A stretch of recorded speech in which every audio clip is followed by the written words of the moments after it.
Snippet has called the perpetrators lone wolves, not to be associated with formal groups like Al-Qaeda or ISIS because they didn't receive direct orders from them.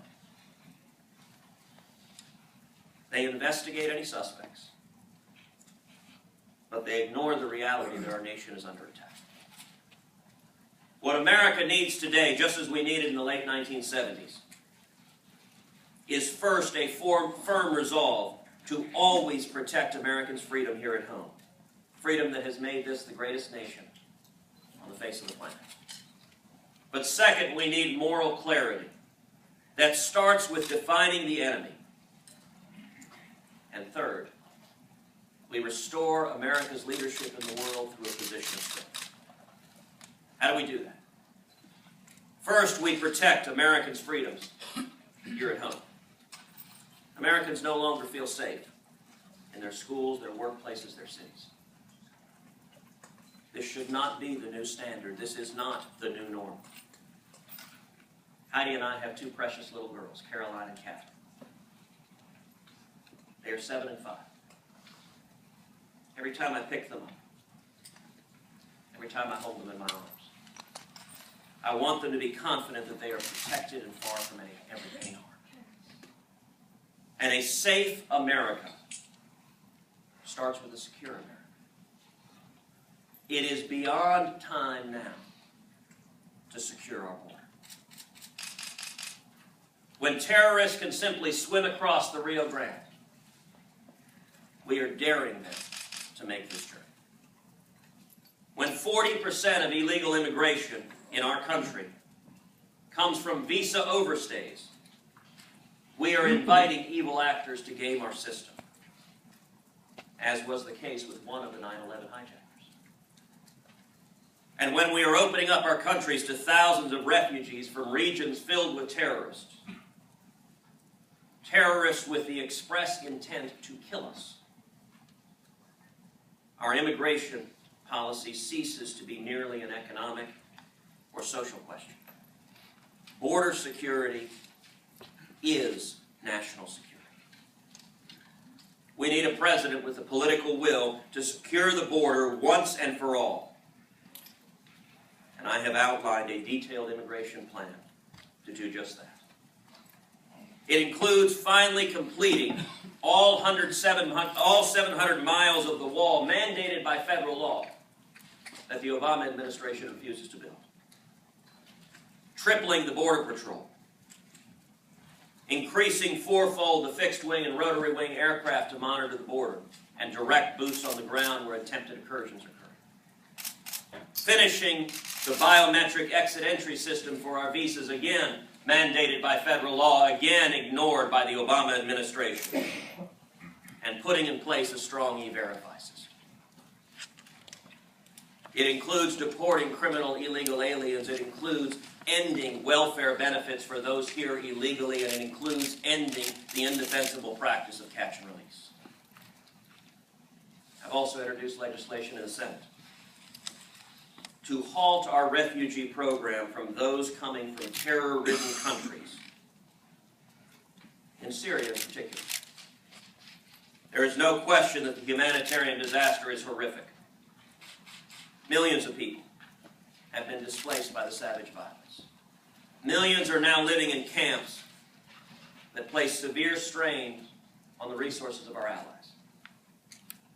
And it's natural that out of our generosity we want to help stop that misery. And while the United States has been the largest donor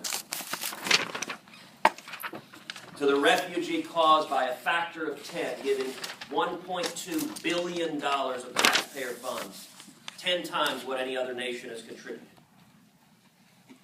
we cannot make the mistake of extending the same generosity to the extent of imperiling the safety and security of American citizens. The first obligation of the Commander-in-Chief is to protect the safety and security of the United States of America. Two recent episodes make clear the need for more vigilance. The first is the Paris attacks, which took 120 lives. We now know that one of the bombers had arrived in France under the guise of being a refugee.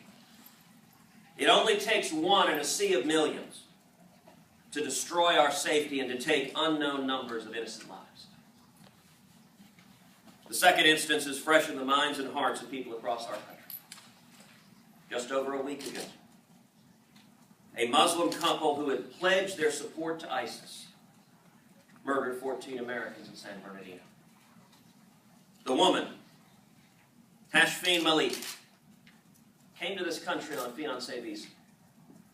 Her application should have set up any number of red flags, including a fake address in Pakistan that should have been fairly simple to track down. But they went unnoticed. Yesterday, FBI Director James Comey testified to Congress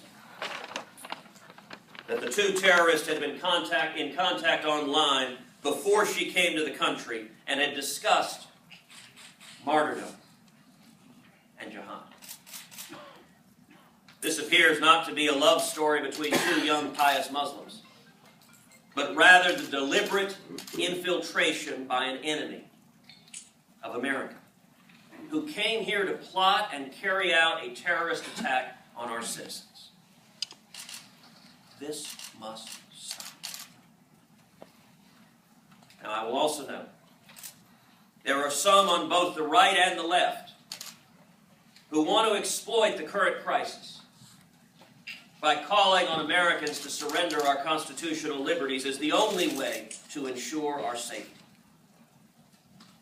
The Bill of Rights is altogether compatible with protecting the safety and security of American citizens.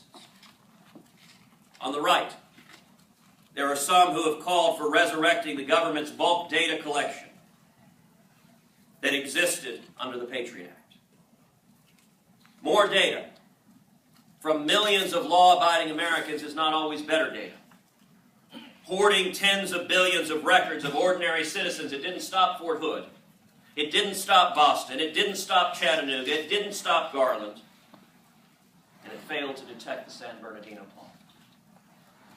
When the focus of law enforcement and national security is on law-abiding citizens rather than targeting the bad guys, we miss the bad guys while violating the constitutional rights of American citizens. Instead, the bulk data program was emblematic of the bureaucratic tendency to gather more, not better information, which gives government tremendous opportunity for abuse, as has been displayed powerfully by Lois Lerner's IRS.